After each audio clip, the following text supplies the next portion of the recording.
سورہ اعراف میں اللہ نے پیغمبروں کے کچھ واقعات بیان کیے ہیں عبرت کے لیے، اور سورہ انفال میں جہاد سے متعلق احکامات ہیں۔ قال الملأ الذين استكبروا من قومه لنخرجنك يا شعيب والذين آمنوا معك من قريتنا أو لتعودن في ملتنا۔ 8ویں پارے کے آخر میں پیغمبروں کا تذکرہ ہے، تو 9ویں پارے کے شروع میں شعیب علیہ السلام کا واقعہ۔ شعیب علیہ السلام کو اللہ نے مدین کی طرف بھیجا، اور شعیب علیہ السلام نے فرمایا اوفوا الکیل والمیزان۔ ایک تو شرک بھی وہ کرتے تھے، دوسرا تجارت میں وہ لوگ ناپ تول میں کمی کیا کرتے تھے، ڈنڈی مارتے تھے۔ آج بھی یہ برائی ہماری سوسائٹی میں بہت زیادہ ہے۔ دیکھو آپ اتنے دنوں سے درس سن رہے ہیں، یتیموں کا مال نہ کھاؤ، عورت کا مال مت کھاؤ، کمزور کا مال مت کھاؤ، کتنی آیتیں آئی ہیں نا اس سے متعلق۔ پھر شعیب علیہ السلام کا پورا واقعہ کہ وہ کسٹمر کے ساتھ 2 نمبری کرتے تھے۔ اس سے پتہ چلتا ہے کہ اسلام میں کسی کا پیسہ آپ کے پاس آ گیا نا ناحق، یہ چھوٹا جرم نہیں ہے، یہ بہت بڑا جرم ہے۔ ہمارے نبی صلی اللہ علیہ وسلم جو قرضہ لے لیتے تھے اور قرضہ واپس ادا کیے بغیر مر جاتے تھے، ہمارے نبی ان کا جنازہ نہیں پڑھایا کرتے تھے۔ اتنا بڑا جرم ہے، اس لیے پیسوں کے معاملات میں بالکل کیسے رہو، 1 نمبر۔ بار بار میں ایک بات بیانات میں بتاتا رہتا ہوں کہ اپنے پیسوں کے معاملات کو لکھ کے رکھو ہر وقت۔ میرے پاس الحمدللہ ہر وقت میرے پیسوں کے معاملات لکھے ہوئے رہتے ہیں، اور اس کو ڈیلی اپڈیٹ کرتا رہتا ہوں میں، ڈیلی یا 1 دن چھوڑ کے۔ کیا مطلب؟ اللہ نہ کرے ابھی میری موت واقع ہو گئی تو میرے معاملات میں نا کوئی کنفیوژن نہیں ہوگی، کسی کو سب کو پتا ہوگا کتنے پیسے میں نے کہاں سے لینے ہیں اور کس کو کتنے پیسے دینے ہیں، کون سے پیسے میرے پاس کس کے رکھے ہوئے ہیں، میرے ہیں یا کسی کے ہیں، زکوٰۃ کے ہیں، صدقے کے ہیں، کس کو دینے، ایک ایک چیز الحمدللہ کلیئر رکھی ہوئی ہے۔ ایک چھوٹی سی میں آپ کو مثال دے دیتا ہوں۔ تقریباً 8-10 سال پہلے مجھے بیرون ملک جانا ہوا تو میرے پاس پراپرٹی نہیں تھی، اس وقت تھی مگر وہ ایسی نہیں تھی کہ میں اس کو شو کر سکتا، یعنی شو کرنے کا مطلب اتنی کم قیمت کی تھی وہ، اور کاغذ بھی اس کے پکے نہیں تھے۔ خیر وہ پھر ہم نے کسی کو دے دی۔ تو مجھے پراپرٹی چاہیے تھی، تو ہمارے ایک دوست سے میں نے ریکویسٹ کی کہ آپ اپنی پراپرٹی میرے نام کر دو بھائی، اور پھر جب ویزا لگ جائے گا تو میں واپس دے دوں گا آپ کو۔ باہر ملکوں میں یہ ہوتا ہے نا کہ ان کو یہ چاہیے ہوتا ہے نا کہ واپس آئے گا، اگر یہاں پراپرٹی ہے تو ان کو یقین ہوتا ہے کہ واپس آ جائے گا، یہاں پراپرٹی نہیں ہے تو ان کو تو خطرہ ہوتا ہے کہ بھاگی نہ جائے۔ تو میں نے تو لازمی واپس آنا تھا، اور ایسا آنا تھا کہ اگر وہ رکھنا بھی چاہتے تو بھی نہیں رہتا میں۔ تو میں نے تو وہاں سلپ ہونے کا کبھی سوچا ہی نہیں ہے۔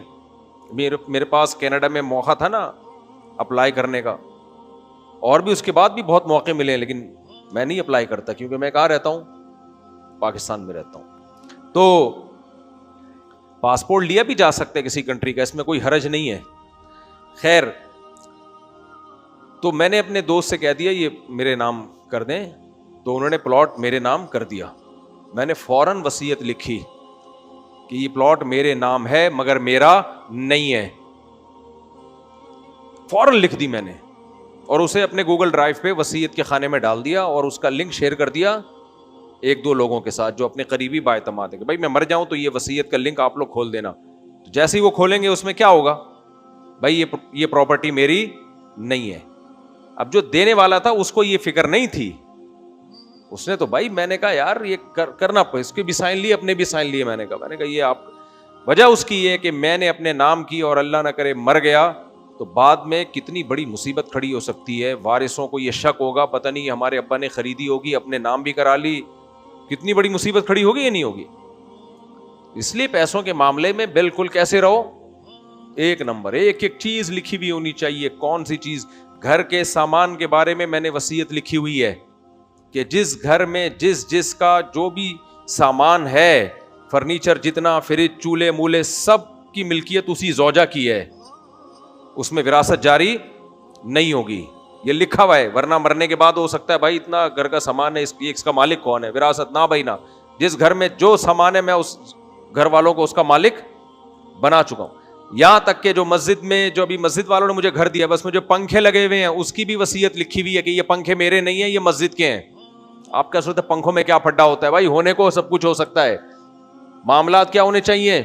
کلیئر. اور بتا دوں, آپ ڈیجیٹل لاک لگے ہوئے میرے گھر میں, اس میں لکھا ہوا ہے کہ یہ لاک میری ملکیت میں نہیں ہے, یہ کس کی ملکیت میں ہے؟ مسجد کی ملکیت میں. ان میں وراثت جاری نہیں ہوگی. اور دوسرے گھروں میں جو لاک لگے ہوئے ہیں ان کے بارے میں لکھا ہے وہ میری ملکیت میں ہے, وہ مسجد کی ملکیت میں. ورنہ لوگ کیا کر رہے ہوتے ہیں, اٹھا کے لاک لگا دو, بس کوئی پوچھنے والا نہیں ہے بھائی یہ کیا, کس کے پیسے خرچ ہو رہے ہیں اس پہ, اس کی ریپیئرنگ کس کے ذمہ ہے, کیا ہے یہ. اے سی کے بارے میں لکھا ہوا ہے جس گھر میں ایک اے سی ہے وہ میرا ہے, سوری وہ گھر والوں کا, گھر والے اس کے مالک ہیں. اگر کسی گھر سے 2 اے سی نکلے جو ابھی تک ہے نہیں, لیکن نیت یہ کی بھی, اگر کسی گھر میں دوسرا اے سی لگ گیا تو اس میں وراثت جاری ہوگی. جو ایک اے سی اگر کسی گھر میں ہے تو وہ گھر والے اس کے مالک ہیں. میں شو مارنے کے لیے آپ کو مثالیں نہیں دے رہا, آپ کو پریکٹس کروا رہا ہوں کہ اس طرح سے اپنی تمام چیزوں کو بولو لکھنا پڑے گا آپ کو کہ کون سی چیز کس کی ہے. ایک دم مرو تو بالکل 2-2-4 کی طرح معاملات کیا ہو, کلیئر ہوں. ایسے کرنا چاہیے معاملات. یہ قرآن سے ہمیں پتہ چلتا ہے کہ ایک گھر کا میں نے ایڈوانس لیا تھا, کتنے سال ہو گئے, 20 سال سے بھی زیادہ ہو گئے, 30 سال پہلے ایڈوانس لیا تھا. جامعۃ الرشید نے مجھے دیا تھا ایڈوانس گھر کرائے پہ لینے کے لیے. اس وقت جامعہ ہمیں کرائے پہ گھر دیتا تھا کہ آپ لے لو. تو وہ ایڈوانس میں نے جمع کرایا ہوا ہے. اس کے بارے میں بھول گیا کہ وہ میرے ہیں, یعنی میں جامعہ کو واپس کر چکا ہوں یا میرے ہیں. تو میں نے کہا یار یہ جامعہ کے کھاتے میں ہی ڈال دو, 1/3 سے کم تو ہوتی. میں نے کہا بھائی اس گھر سے جو ایڈوانس میرے مرنے کے بعد واپس آئے گا وہ کس کی امانت ہے, یعنی جس چیز میں بھول رہے ہیں تو وہ پھر ڈال دو نا, ادارے میں ڈال دو نا. سمجھ میں نہیں آ رہی میرا خیال ہے بات. آج کل دینداروں کے معاملات بالکل بھی ٹھیک نہیں ہے, کچھ نہیں پتا ہوتا, اتنے پیسوں کی دھاندلیاں ہوتی ہیں, مرنے کے بعد جو جھگڑے ہوتے ہیں, لڑائیاں ہوتی ہیں. مہر کے بارے میں ایک چیز لکھی ہوئی ہے, فرنیچر کے بارے میں, ہر چیز کے بارے میں. سمجھتے ہو کہ نہیں سمجھتے؟ تو شعیب علیہ السلام نے اپنی قوم کو یہی سمجھایا تھا کہ پیسوں کے معاملات میں تم کلیئر نہیں ہو. تو قوم کیا کہنے لگی, وانظروا واذکروا اذ کنتم قلیلا فکثرکم. دیکھو شرک سے بھی شعیب علیہ السلام نے منع کیا, اور پیسوں کے معاملات میں گڑبڑ کرنے سے بھی منع کیا کہ دبا کے بیٹھ جاتے ہو پیسے, ناپ تول میں کمی کرتے ہو, دوسرے کو حق دینے کی باری آتی ہے گڑبڑ کرتے ہو اس میں. اس عمل پہ لانے کے لیے شعیب علیہ السلام نے ملکی قوانین کا ریفرنس نہیں دیا ہے کہ دیکھو یہ اللیگل ہے. جو سیکولر لبرل لوگ ہوتے ہیں نا, وہ ملک کے قانون کو حرف آخر سمجھتے ہیں. بھائی قانون یہ کہتا ہے, قانون کی کتاب کے صفحہ نمبر فلاں پہ یہ لکھا ہوا ہے. اور ملکی قوانین میں اتنی پاور نہیں ہوتی کہ وہ آپ کو موٹیویٹ کرے, کیونکہ بعض دفعہ یہ ہوتا ہے قانون بنانے والے 1 نمبر کے 2 نمبر ہوتے ہیں. تو لوگ کہتے ہیں ان کمبختوں نے ہمارے لیے ایمانداری کے قوانین بنا دیے اور خود بے ایمانی کر کے وہاں تک پہنچے ہوئے ہیں. یہ بھائی آپ کے لیے کوئی قانون بنا رہا ہو, بنانے والا خود قانون توڑ رہا ہو, تو آپ اس قانون کو فالو کرو گے؟ لوگ کہتے ہیں ابے جاؤ, یہ تو ان کے اپنے ہیں, اپنے لیے نہیں ہمارے لیے. یہ بھی گڑبڑ ہوتی ہے. اور بعض دفعہ قانون بنانے والے نیک پرہیزگار ہوتے ہیں, لیکن نیچے لوگوں کو کوئی خوف نہیں ہوتا, ان کا رائے کا اختلاف بھی ہو سکتا ہے کہ یہ قانون غلط ہے. بعض دفعہ وہ سمجھتے ہیں کہ صحیح ہے قانون, لیکن اس پہ پکڑے گا کون ان کو؟ پولیس کو رشوت دی جا سکتی ہے. یہ جو بڑے بڑے ملک ہیں نا جن میں سمجھا جاتا ہے بڑے ایماندار, یہ یہاں سے لگتے ہیں بڑے ایماندار. جب آپ رہو گے سب کچھ مارکیٹ میں چل رہا ہوتا ہے. ہاں کچھ میں کم بدماشی ہیں, کچھ میں زیادہ بدماشی ہیں. تو اس لیے شعیب علیہ السلام نے ملک کی قوانین کا حوالہ نہیں دیا بلکہ اللہ کا حوالہ دیا, اور اللہ کی نعمتیں گنوائیں. وَاذْكُرُوا إِذْ كُنْتُمْ قَلِيلًا. دیکھو ایک جگہ شعیب علیہ السلام نے فرمایا انی اراکم بخیر, میں تمہیں دیکھتا ہوں کہ اللہ نے تمہیں خوشحالی میں رکھا ہوا ہے. تو اس کی نعمتوں کا شکر یہ ہے کہ اس نے حکم دیا کہ کسٹمر کے ساتھ 2 نمبری مت کرو, اس کا حکم ہے. تو تاجر کو جو ایمانداری کا حکم ہے نا, وہ ملکی قوانین کی وجہ سے بھی ہوگا, لیکن اصل میں یہ پہلے یہ کس کا قانون ہے؟ اللہ کا. آپ اگر اللہ کی نعمتوں کے ناشکرے ہو تو پھر آپ کسٹمر کے ساتھ دھوکا کرو گے آپ. تو اس لیے انہوں نے فرمایا وَاذْكُرُوا إِذْ كُنْتُمْ قَلِيلًا فَكَثَّرَكُمْ, دیکھو تم تھوڑے تھے, اللہ نے تمہیں تعداد میں بڑھا دیا, یعنی نسل تمہاری اللہ نے بہت بڑھائی ہے. تو یہ بھی اللہ کا تم پر احسان ہے. اس احسان کا تقاضا یہ ہے کہ شرک بھی مت کرو اور دھوکا بھی مت دو لوگوں کو. تو وہ قوم کیا کہنے لگی, قال الملأ الذین استکبروا من قومہ, جو متکبر لوگ تھے نا, پیسے والے, ذرا اونچے طبقے کے لوگ, سب سے زیادہ ان کے مفاد پہ زد پڑتی ہے. اچھا عجیب بات ہے, کرپشن کا ریشو جو زیادہ پیسے والے ہیں ان میں زیادہ ہے, غریبوں میں کم ہے.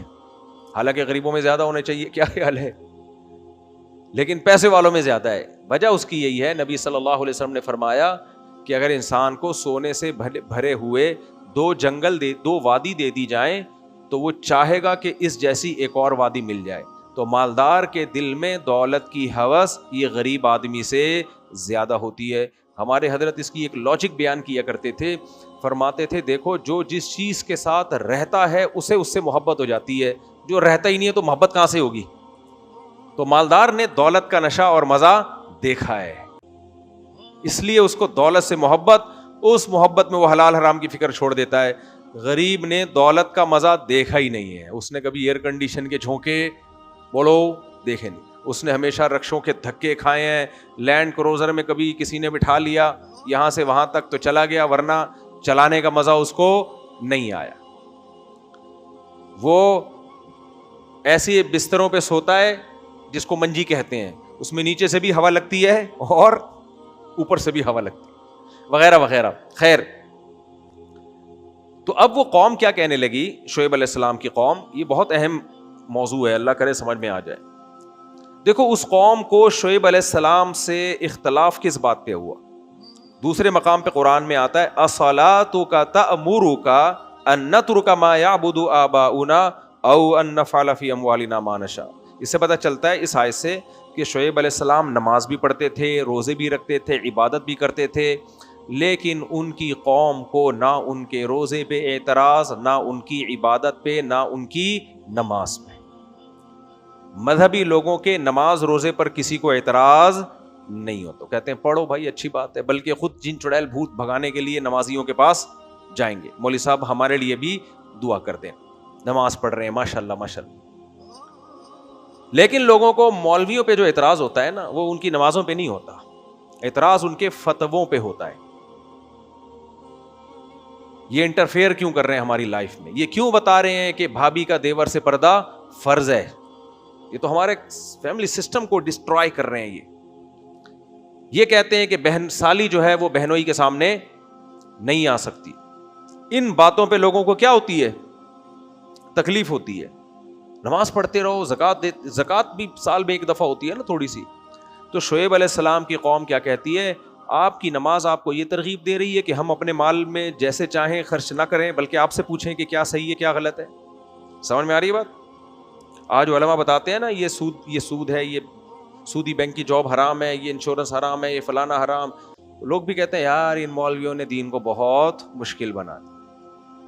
بھائی اسلام کامل دین ہے, وہ آپ کے مالی معاملات میں بھی دخل اندازی دے گا, وہ آپ کے گھریلو معاملات میں بھی. اللہ کے جب بندے ہیں تو پورے بندے ہیں یا تھوڑے سے بندے ہیں, تو پورے بندے ہیں. تو ہر چیز میں کس کے حکم کو زندہ کرنا ہے, اللہ کے حکم کو. فقہا نے کتاب جو عبادات کے باب میں جتنے بڑے احکام لکھے ہیں نا, خرید و فروخت کے حکام بھی اتنے ہی بڑے لکھے ہیں, ملک چلانے کے حکام, کتاب القضاء, کتاب الحدود, کتاب القصاص, سب حکام ہیں فقہ کی کتابوں میں. ہر چیز میں شریعت کو زندہ کرنا ہے. تو قوم جواب میں کہنے لگی لَنُخْرِجَنَّكَ یا شعیب. شعیب علیہ السلام تو سمجھاتے رہے. دیکھو دعوت کی دو قسمیں ہیں.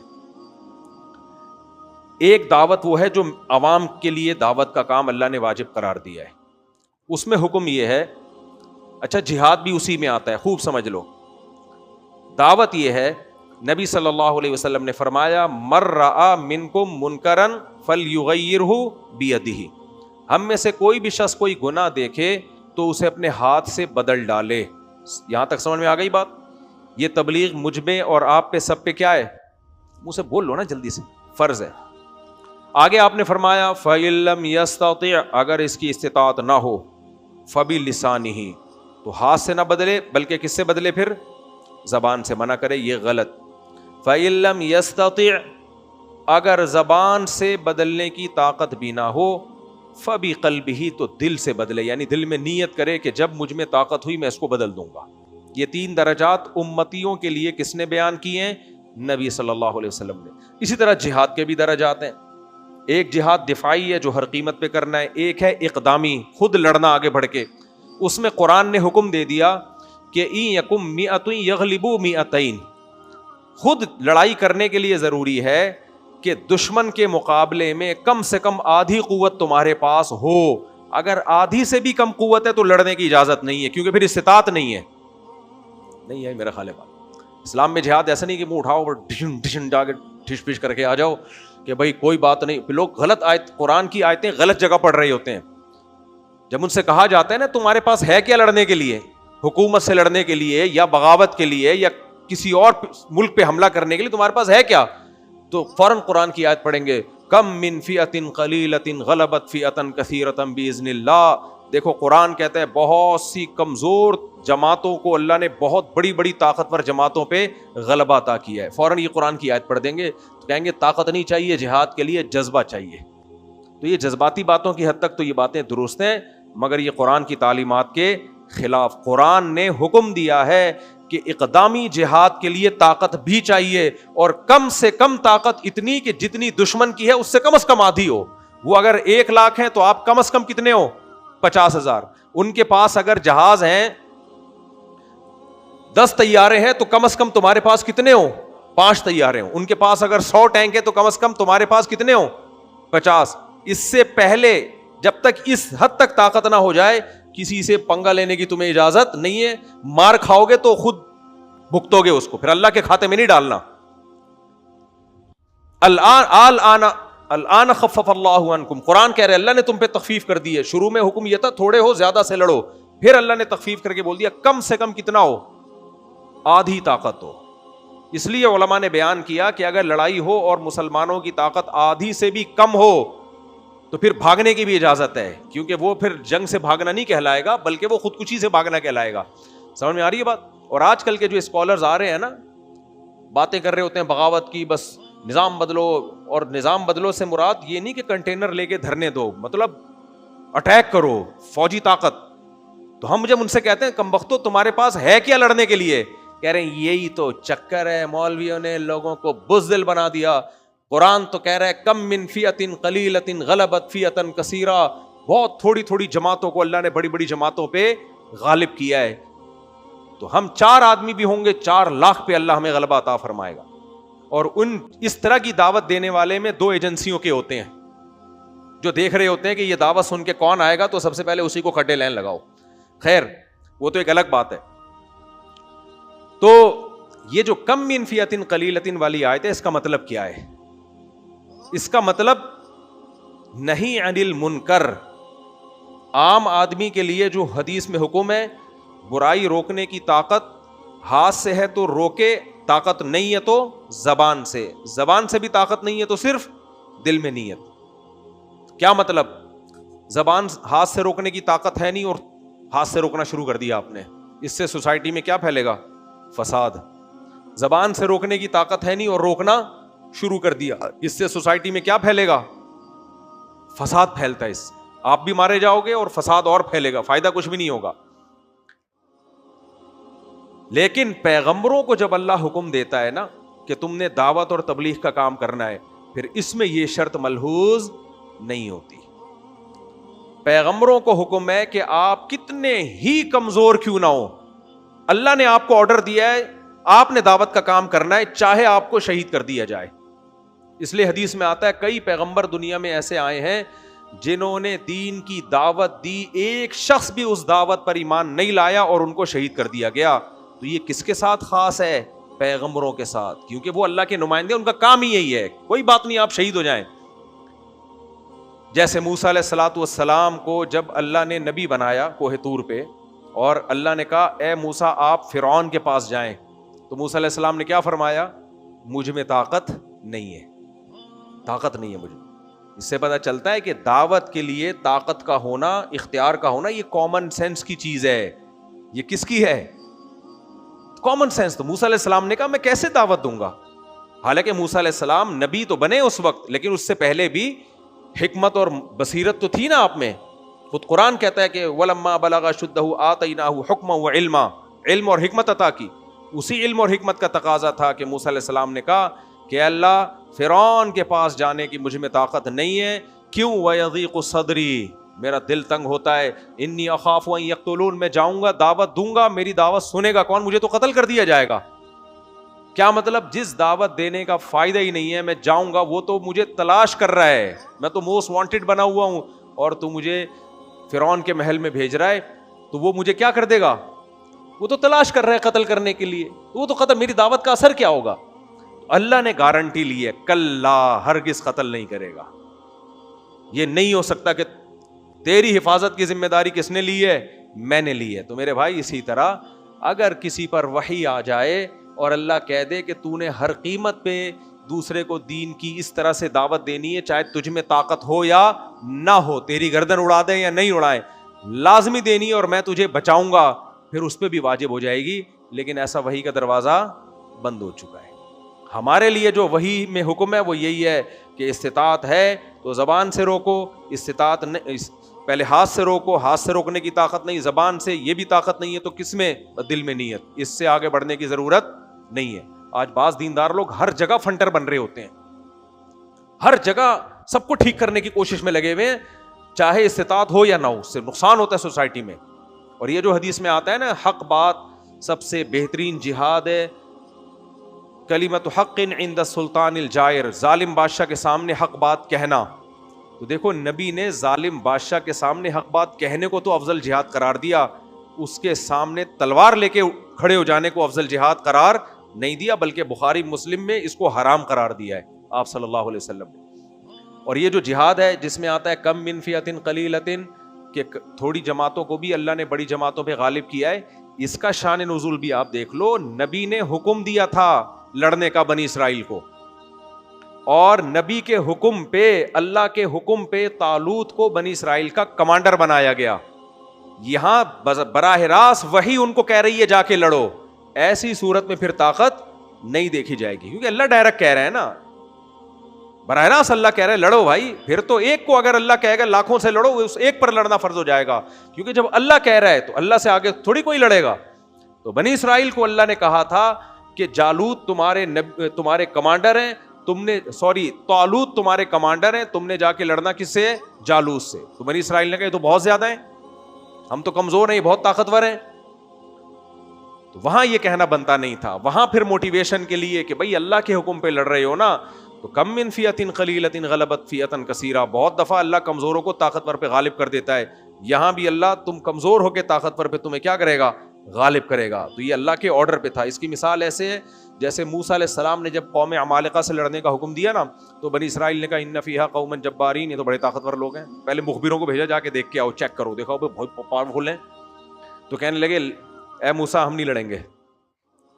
تو قرآن میں کیا ہے؟ قال رجلان من الذین یخافون، جن کے دلوں میں اللہ کا خوف تھا نا، جن پر اللہ کا خصوصی انعام تھا، انہوں نے کہا کہ اے قوم، تم کس کا حکم ہے تمہیں؟ اللہ کا حکم ہے نا. تو قال الذین یخافون من الذین انعم اللہ علیہم ادخلوا علیہم الباب فاذا دخلتموہ فانکم غالبون. بھائی لڑنا شروع تو کرو، اللہ کے حکم پہ لڑ رہے ہو، ابھی لڑائی شروع ہوگی تم غالب آ جاؤ گے. یہ مت دیکھو کہ دشمن طاقتور ہے یا کمزور، یہ وہاں دیکھنے کی اجازت نہیں ہے جہاں حکم کس کا ہو؟ نبی کا ہو. تو ڈائریکٹ جب نبی کا حکم ہوگا، آرڈر ہوگا، پھر تو مصلحت حکمت دیکھی نہیں جائے گی. جب نہیں ہے آرڈر نبی کا ڈائریکٹ، تو پھر عام حکم یہی ہے کہ جب طاقت ہے تو ٹھیک ہے، طاقت نہیں ہے یا نتیجہ نکلنے کی کوئی چانس یا امید ہی نہیں ہے بلکہ الٹا نقصان کا خطرہ ہے، تو نہ وہاں دعوت دینا جائز ہے اور نہ وہاں لڑنا جائز ہے. سمجھتے ہو گے نہیں سمجھتے؟ اب آج کل کے اسکالر جو آ رہے ہیں نا ٹیلی ویژن میں، 2-3 آیتیں پڑھ لیں اور ایک دم مسئلے بتانا شروع کر دیا. تو جہاد کا باب آپ دیکھتے ہیں فقہ کی کتابوں میں، حدیث میں، تو ہمیں پھر ملتا ہے کہ اس میں طاقت کا توازن کیا ہے؟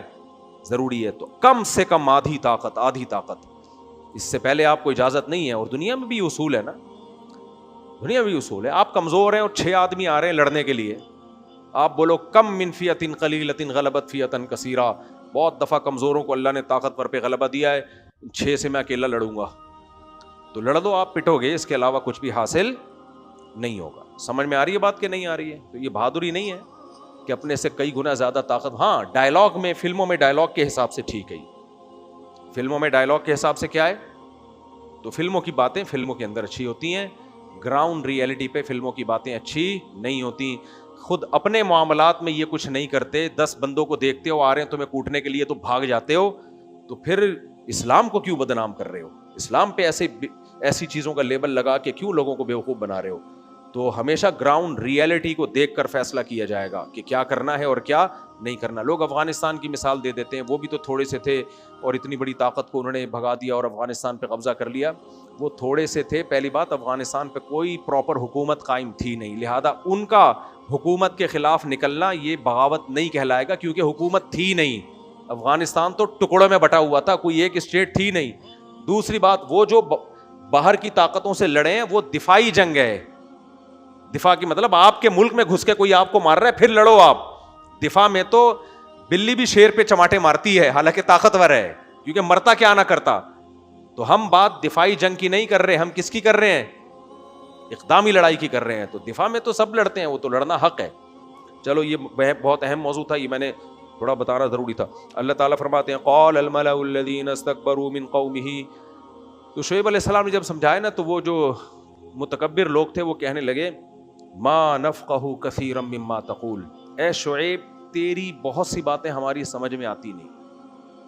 حالانکہ کتنی کلیئر بات کر رہے تھے کہ اللہ نے تمہیں کھلایا پلایا, خوشحال بنایا, اللہ نے تمہیں آبادی بھی بہت دی, تمہاری نسل بھی بہت تیزی سے بڑھائی, اس نے طاقتور بنا دیا تمہیں. تو اس کا تقاضا یہ ہے کہ اللہ کے حکم پہ کسٹمروں کو مت ٹھگو, 2 نمبری ان کے ساتھ مت کرو. اس میں کوئی ایسی بات ہے جو سمجھ میں نہ آئے؟ لیکن جواب میں کیا کہہ رہے ہیں, ما نفقہ کثیرا مما تقول, اے شعیب تیری باتیں ہماری سمجھ میں نہیں آ رہی. ایسا ہی ہوتا ہے جب انسان, اس کو کہتے ہیں کڑوی حقیقت. بعض حقیقتیں ہوتی ہیں لیکن وہ چکھنے میں کڑوی لگتی ہیں, اس لیے انسان اس حقیقت کو پینے سے انکار کر دیتا ہے, بہانے تراشتا ہے کہ سمجھ میں نہیں آ رہا. تو ایسے, اور پھر کہنے لگے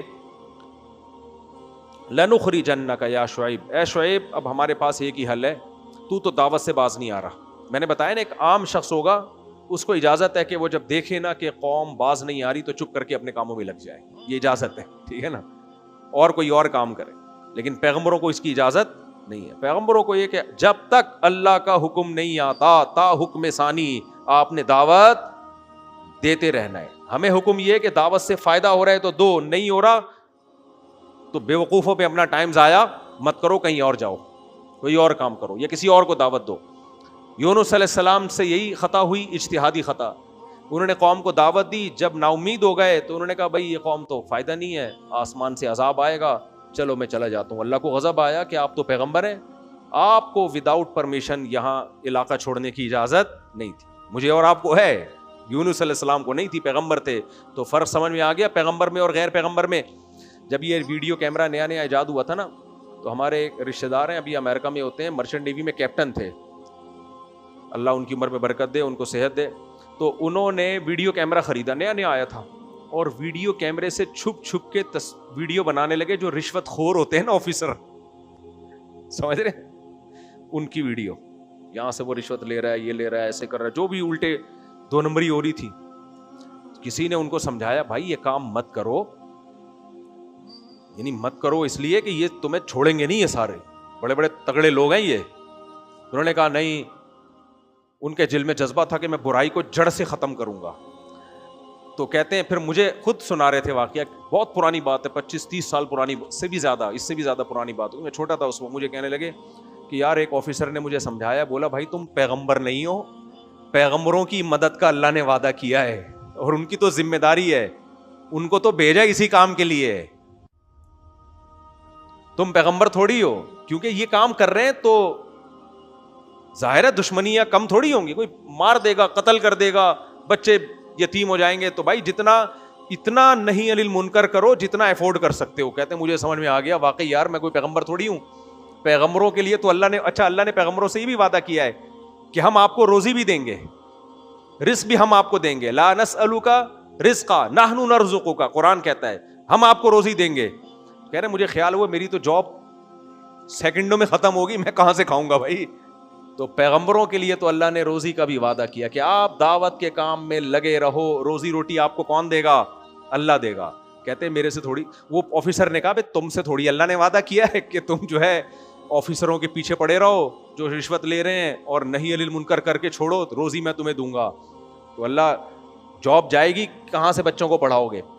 تو جو استطاعت میں ہے وہ چھوڑو نہیں, جو استطاعت میں نہیں ہے اس کے پیچھے مت پڑو. بعض دفعہ آدمی زیادہ فنٹر بنتا ہے, جاب بھی گئی, روزی بھی گئی, پھر بھیک مانگنے پر آ جاتا ہے وہ لوگوں کے سامنے. تو اس لیے کچھ چیزیں پیغمبروں کے ساتھ بولو خاص ہیں. ہمیں کیا حکم ہے؟ زمینی حقیقت کو دیکھیں. تبھی اپنے باپ کو بھی کوئی نصیحت کرنی ہو نا, ایک آدھ دفعہ کر دو, ابا کو سمجھا دو, باقی چھوڑ دو. ابا ہیں چماٹے مار دیں گے رکھ کے بلا وجہ کی, بات بتی سی باہر آ جائے گی. لوگ آتے ہیں میرے ابا سگریٹ پیتے ہیں, میرا ابا, ابے تیرا ابا جو بھی کرتا ہے محبت سے سمجھا دے, باز آ جائے ٹھیک ہے, نہیں تو ابا کو تبدیل کرنا یہ نہیں ہو سکتا, ابا نہیں چینج ہو سکتا.